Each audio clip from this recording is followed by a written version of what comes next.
Well, Mike Murphy back in the quarantine kitchen, and I've got some special guests here lined up for today. Did you know, May 19th, 1985, a very popular answer to a trivia question, the first team, and still technically the only team in UNH history to win a team NCAA championship, women's lacrosse in 1985, and we have a number of members of that team joining us on their anniversary. So, ladies, thank you for being here. Happy anniversary. We'll do our best to share what it was like to be at the University of Maryland on this date back in 1985. And we'll start with the most familiar face to Wildcat fans. That's Robin Balducci, field hockey coach, but women's lacrosse player as well.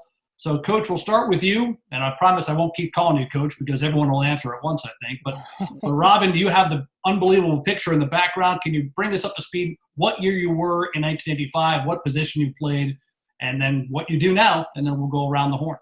I was a child prodigy, Murph. I started college at age 6, so in 85, no. 1985 was my 5th year here at UNH, and I was the goalkeeper. I had the honor of playing with these fine women here. They all were in front of me and protecting me, so I had an easy job on this team. Well, right beneath you in my grid is Sarah Campbell. So, Sarah, can you bring us up to date where you were in 85 and what you do now? I was a senior. I was playing attack, and now I'm an elementary school teacher in New Hampshire in a pre-K to 5 school. All right, and it was Sarah Kittredge back in 85 as well. All right, moving along, Barb Marois. Hi. Thank you, Robin, for going first, because now that I can figure out where I was, because I know you were 1 year ahead of me. So I was also a senior. Well, I was a senior, soon to be a 5th year player, but that was the year after. I was a defender. That's all I can remember. I think I was 3rd home. I just know that my job was to get the ball and run. So that's what I tried to do. And right now I am a middle school teacher in York, Maine, and I am a field hockey coach at the high school level, also in York. All right, let's turn it over to Karen Geromini. Barb was not a 3rd home. Because that's attack, isn't it? She ran more than I did. So, he was shoot, I got it wrong. I was a sophomore, and I played low attack, so 1st, 2nd, 3rd home, and again passed the ball to Barb, and she took it from there, and Sarah scored the goals, and Robin kept them out. Yes, well, Karen, you certainly knew how. I believe you stopped with 101 career assists, which was the school record, so you knew how to get everybody else involved. And we looked at the trophy and the woman behind it, the head coach of this 1985 National Championship team. Last but far from least, it's Marisa Didio. Hi, everybody. Where was I in 85? I was the head coach of field hockey and lacrosse at the University of New Hampshire. And I am currently, it's 3rd man, by the way. Yeah, I know that now. I am currently retired and playing golf. Good for you.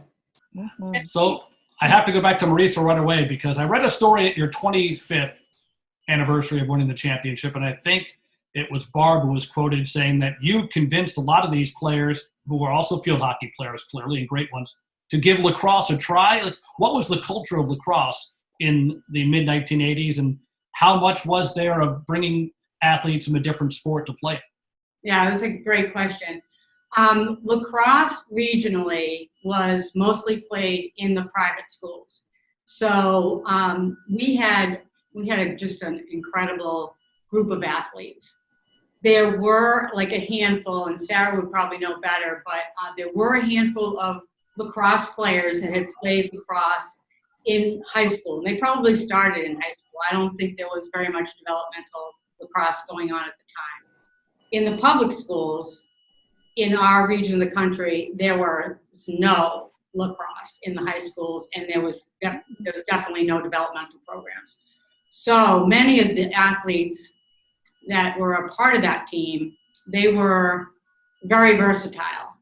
They were either dual sport athletes or tri-sport athletes. And yeah, I was privileged to be able to coach them. And Barb, things that was so cool about it was that We beat a team in lacrosse land, and a bunch of our kids had never played lacrosse before, so it was kind of awesome. How difficult was it? Because everyone can answer this one. I'll start with you, Barb, because you were the one I saw mentioned in the interview. To pick up a new sport, did you believe in your coach, and that's why you said, I'll do this? Did you just know you had the ability because of your field hockey success? What went into all that? No, I did not know about my ability at all. I just knew that I could run, and I loved to compete, and lacrosse was a new challenge to learn. And I knew that there were a great group of athletes around me, young ladies that were tenacious and worked hard. And I knew Marisa would get the most out of us, however that played out. And so there it is. Robin, it had to be the easiest transition for you, right? If you can stop a wrench, you can stop a ball, you can stop a ball in field hockey, stop it in lacrosse. Is that Well, accurate? I think actually started as an attack player because in ice hockey I was not a goalkeeper, and it was just field hockey. But we had some personnel changes, and I think who put me in the cage, and that's where I stayed. So that's the real skinny on that positional choice, if you will.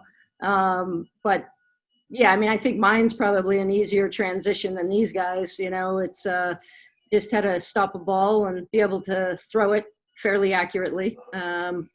We didn't do that much because I'm not sure we could throw and catch at the rate of most of our opponents. So thanks to Marisa's versatility, she was able to coach us with a little different style that allowed us to win something as big as this, playing a team that, clearly had all lacrosse players, as Sarah mentioned, and all very good lacrosse players. It was just our style. Probably created more chaos than anything. That's why.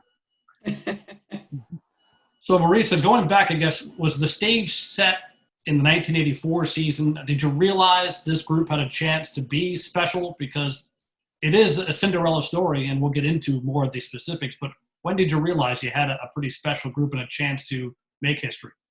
Right. Well, I started at UNH in '83, and I had come in the winter. So I had come in January. So '83 was my first season as a head coach, and it was in lacrosse. I think in '84, the year before, we had made the NCAA tournament, but we had lost, or no, I don't think so, because I'm trying to think of when the NCAA tournament started, and it had started the year before. All I can remember is playing Northwestern, and there was a reason we were playing Northwestern, and I think it was some kind of a tournament, and it was lacrosse, because I remember coming home with Lori Leary. Do you remember this, Robin? Or was it? I think My husband knows all of this. We should have Mr. Trivia here. He knows every single game, date, score, who played, who won, what tournament. He's got it all. I remember flying home on the plane after. I think we went NCAA in '82. I think the fall of '82. So fall of '82, spring of '83. I think that was the first year you had the opportunity to play NCAA or still AIAW, because I think the field hockey team, like in '80 and '81, were still in the AIAW. So it was probably the very first year of NCAA for us, for everybody. Or the ECAC. I don't know if it could have been that either. I can fill in some blanks. So 84, you went 12-3. You won the ECAC championship, and you did. Wow, we were good. You did get to the NCAAs. You lost at Northwestern. They were number 8 in the country, 6-2. Yeah. Now the 84 field hockey team also went to the NCAAs, 16-3-1, and lost at UConn in overtime in the second round of the NCAAs. Sorry for the bad memories. But. Right. So that was 84. So you get to 85. So, I mean, Sarah, one of the captains, Robin, the captain, did you, from the player's perspective, have an idea we could really do something special based on what had happened in 84? I think it was just one day at a time, really. I kind of didn't. I mean, it was, sorry to Belichick you, but we just kind of played each game one at a time. I don't ever remember saying like, oh, we're winning the Division I national championship this year. I don't know. I can't speak for everybody else, but I think it wasn't really till the eve of that, we were saying, we're playing in this game, we could win it. And it was against Maryland. You won that national championship game. So Karen, I'll take us back. Do you remember where it was? What happened? It's funny that you're asking me to go back, because actually the person that scored the winning goal I had dinner with recently, and she was just in my office probably about 6 weeks ago, and I haven't seen her in close to 25 years, Angie Shear. Oh, that's awesome. And we were actually talking about that year and our team and where we are now with our where we are with our jobs, with our families and whatnot. And she spoke very much about how the teams at UNH have always been with her and the lessons, and has gotten her through some, hard times in her life, and has always been nice to, talk about and whatnot.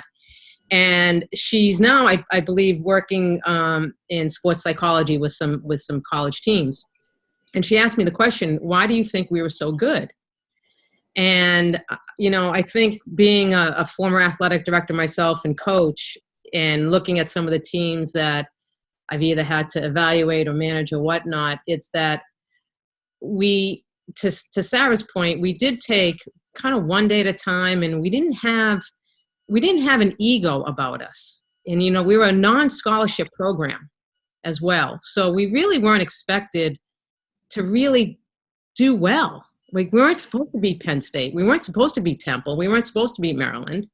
And so it was kind of easy going into those games because we were so athletic. We were coached.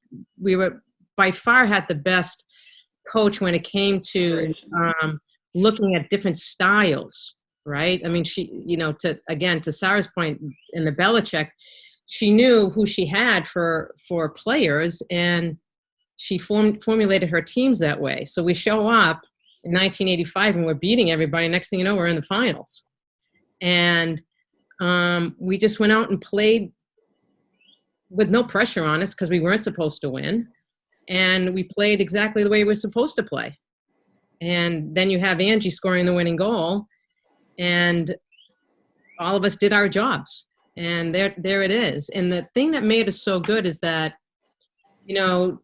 when Angie was in my office and I was, people asking how we knew each other, I was the one bragging about Angie. I was bragging like, this is the girl who scored the winning goal, who put us on the map. And Angie told me, she's like, I've never told anybody that. And we did that for each other. We wanted each other to succeed. And just like, every game and right up to the NCAA game, we didn't care who scored. We could care less. We just wanted to win, and we won together.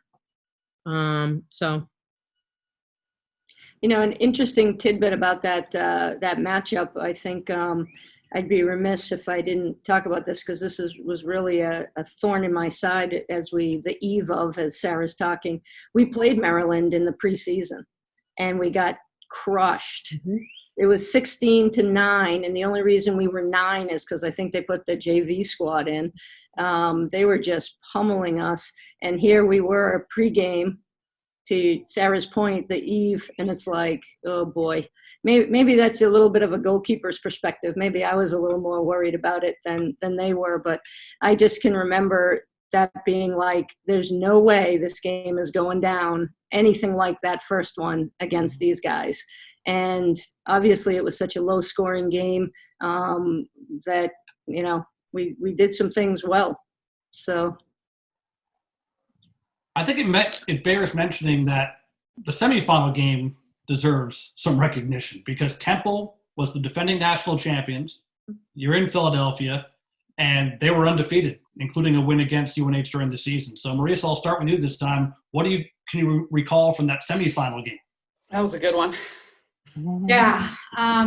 Well, first off, the two programs from the semifinal to the final, they had some legendary head coaches as a part of those programs. Tina Sloan Green at Temple, and what's her name? Sue Tyler at Maryland. So they had historically successful programs. What I do remember of Temple, first off, the atmosphere at Temple was like nothing else that we've ever brought our rural children to outside of Philadelphia. Very interesting atmosphere for kids from UNH to go and play.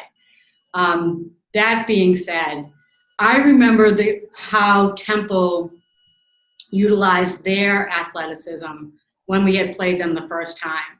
And they used the rules to that advantage, to take advantage of their athleticism and take advantage of the rules. The rules were different in lacrosse then. There were no boundaries.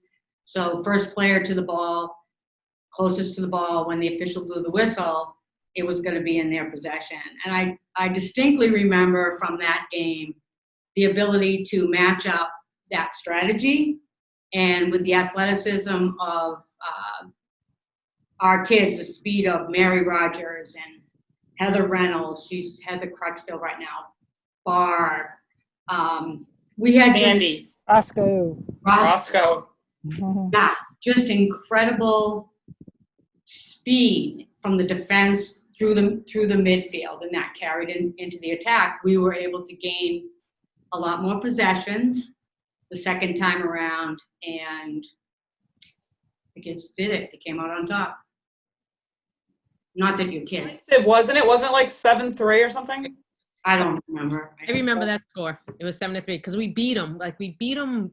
It was decisive. Yeah. Right? And I do remember it was more of a physical game. It was very, very physical. Very physical. Probably one of the hardest games that I think we played that year. And many of us, Roscoe being one of them, took some pretty big beatings on the back, and again, there was no helmets or goggles or anything back then. And we, I think because of that, we played better as it became more physical. And again, because of our fitness level, we ran harder and faster, and we could Marisa, you probably made us run more after the game, right? That's why the NCAA has rules now. You're right. What was, and Barb, I'll start with you. What was it like around campus? I know it's a strange time of year. You think about May, people graduate, but a team from UNH representing the Wildcats heading for a national championship and then winning. What was that like before you left and when you came back? Oh, it was very surreal. They came with us. Yeah. Good. It was, and I think when you asked about how we felt about it and what was going through our minds when it was all happening, I think for me anyway, it was all new. I didn't know the lacrosse and, the college lacrosse game very well. I didn't know the teams that were the teams to beat. And so I think for a lot of us, we just went in and just competed like we always did with every other sport that we played. So, as far as having the opportunity to be in that final game, as an athlete, as a college athlete, that's what everyone's hoping to attain, is that national championship.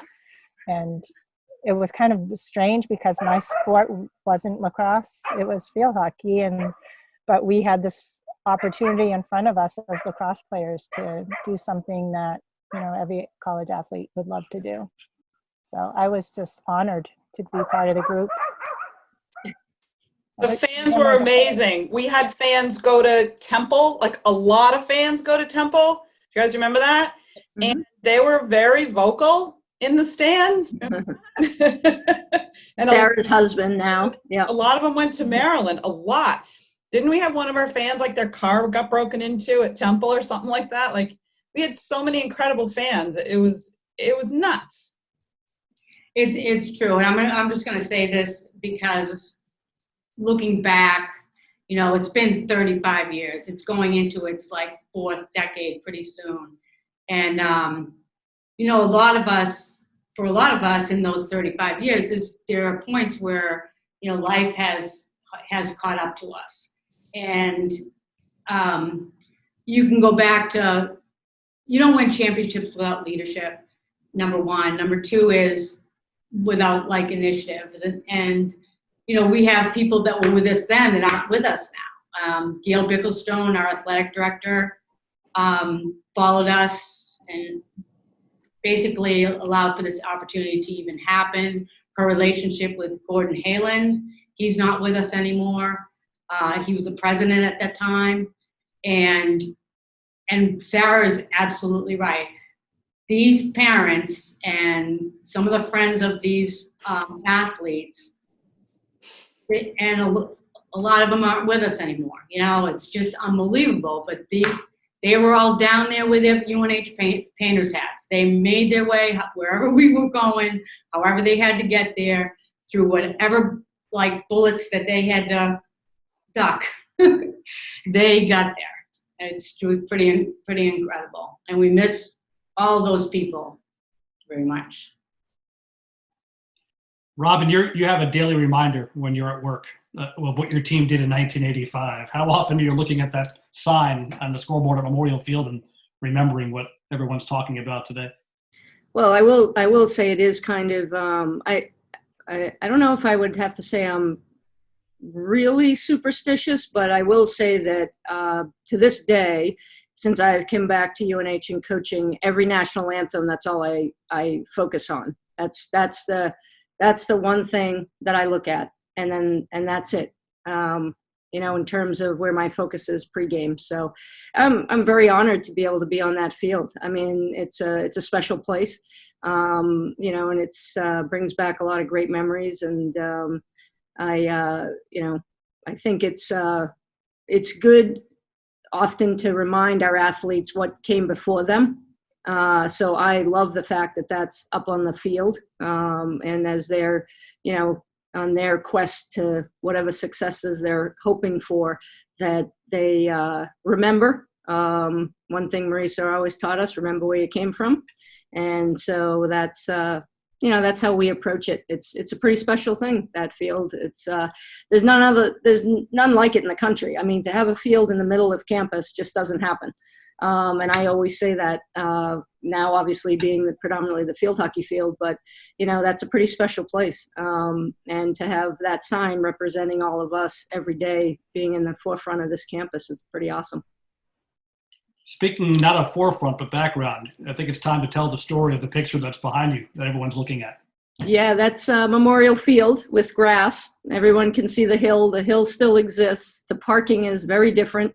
There's far less. That is a great shot of Sarah, Gero, and I think Susie Haynes celebrating a goal. And I love the picture of the people on this side, the dejected look of giving up a goal.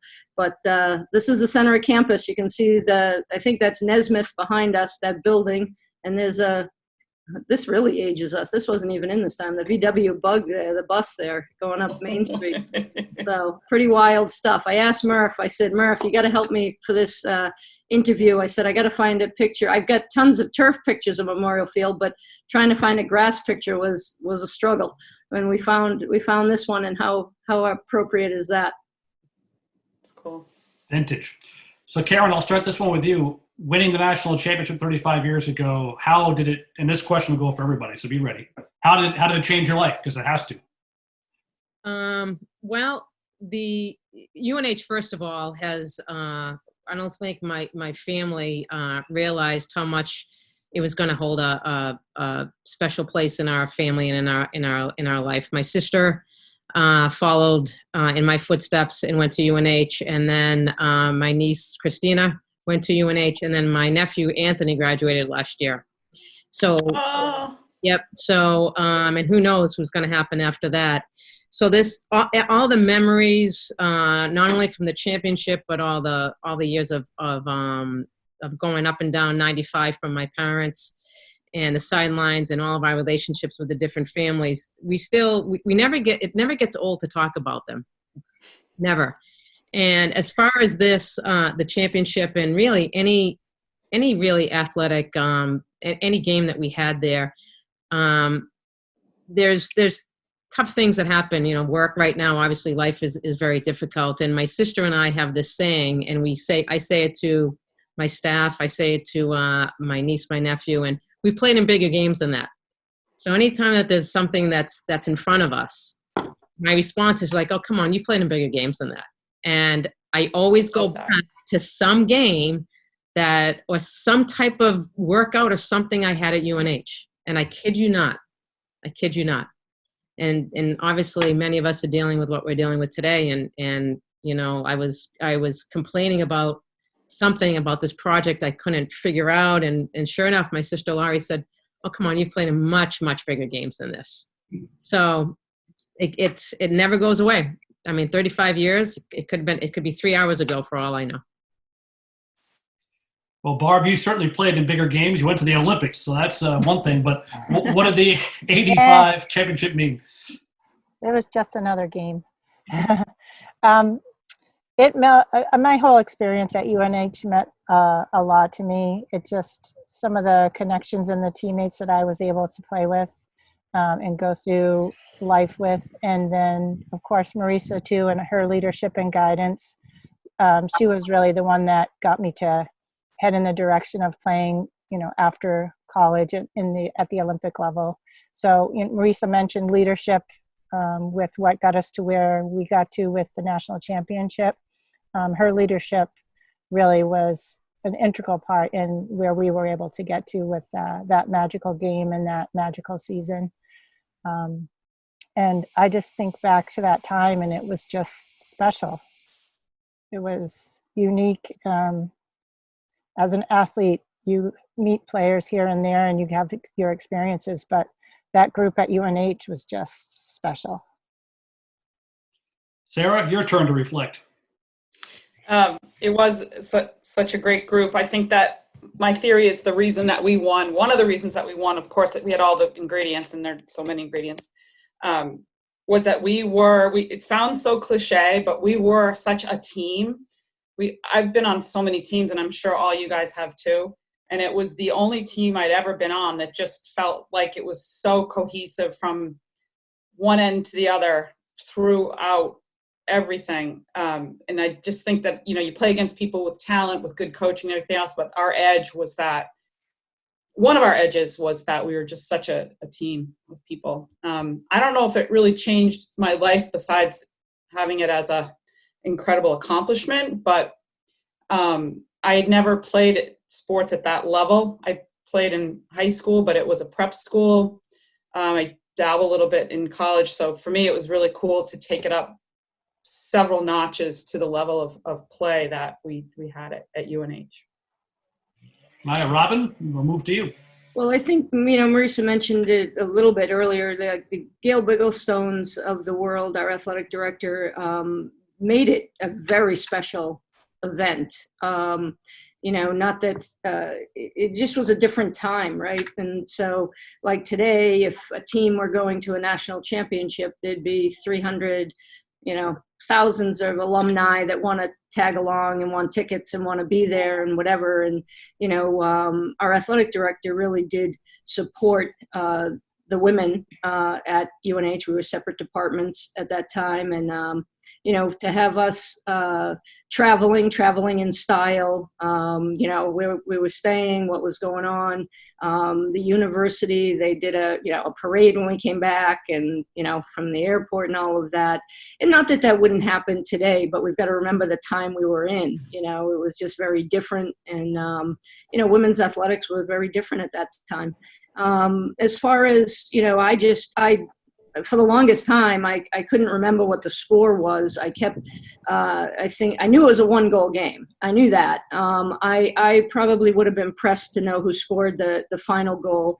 My funniest memory, so I'll lighten it up a little bit. You guys are being all really serious. So the funniest part of it, and this includes Barb, so since she's on here, we were trying to stall. We were up. And for 3 minutes, I'm not sure why Marisa ever thought we could stall for 3 minutes. After an hour. The last 3 minutes, we were giving the ball, I was probably like handing it to them, not throwing, because we were worried about who could catch. And I distinctly remember us screaming on the throw. don't throw it to so-and-so.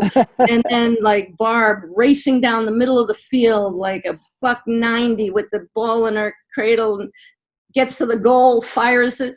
There's no ball. It's back at the 50. It's Marilyn getting the ball to set up. And then Sandy Vanderhayden at the time, Sandy Bridgman, same thing, running like a maniac down the middle of the field, goes to pass it, ball had fallen out. It was the funniest thing because, of course, I've got the back row seat and I'm watching all of this go on. And, you know, obviously very nervous. I can't say what I would like to say as I'm watching all of this. And unfortunately, as the story goes, I was actually facing the game clock, which was even worse because I had to sit and watch the time tick off and us drop the ball. And it was awesome. It was awesome. It was the funniest thing, but you know what? It was sheer determination. There was no way that we were going to lose that game when we got down to those last couple of minutes. And it was just awesome. It's just the greatest thing, you know, to be able to, I actually tried to get another picture from our current lacrosse coach to put up here. It's the picture of everyone standing in the middle of the field with their finger up for number one, which was pretty cool. So that would have been fun to put in beside Marisa as well. But that's what I remember. Us trying to hang on to that win was brutal. They were good. Brutal. Oh, Marisa, I saw you flashing the 7. You have more memories than Robin does, but you have a trophy there as well, so you can have the last word on this. How many minutes were on the clock when we went into the stall? And there were, The last 3 were killing me. that's right, 7 minutes. It was very interesting because, you know, I know we were somewhat criticized for that following, and what it was like to win the championship.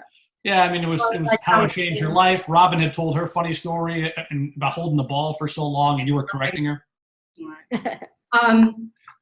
Well, how it changed lives. I mean, I think that more than changing things, I just think it really reinforced everything that we did, you know, and what the kids bought into as far as their commitment. And, you know, again, these women, kids then to me, they were playing either a dual sport or I was coaching them in both field hockey and lacrosse. So these kids, they would wake up in the morning for out of season training in field hockey and be active and going at 6 a.m. And then they would turn around, and depending upon when we could get into the oval, we would be, those same kids were then practicing another 2.5 hours for lacrosse. And again, I said at the beginning, it's why the NCAA has put in rules. But I was the coach of both, so I knew, at least I had some sense of what I was asking them to do. But it just reinforced, I think, diligence and working your butt off, believing, you know, really a sense of, nobody ever questioned it. None of one athlete ever questioned me about me asking them to do that. And I don't know. I just think it was, again, an incredible testament to why we were so tough, you know, why we were physically really dominant to those other teams. We didn't necessarily have the skill level, but we were physically dominant to them. May 19th, 1985, UNH 6, Maryland 5, the first national championship. And 35 years later, we appreciate you all. You can still play, by the way. So enjoy the trophy. It was a lot of fun. Thank you for sharing memories and letting me be part of this conversation, because I am definitely an intruder. But you have done such great things to the university and after. But thank you. That was a lot of fun. Thank you. you. Bye. You.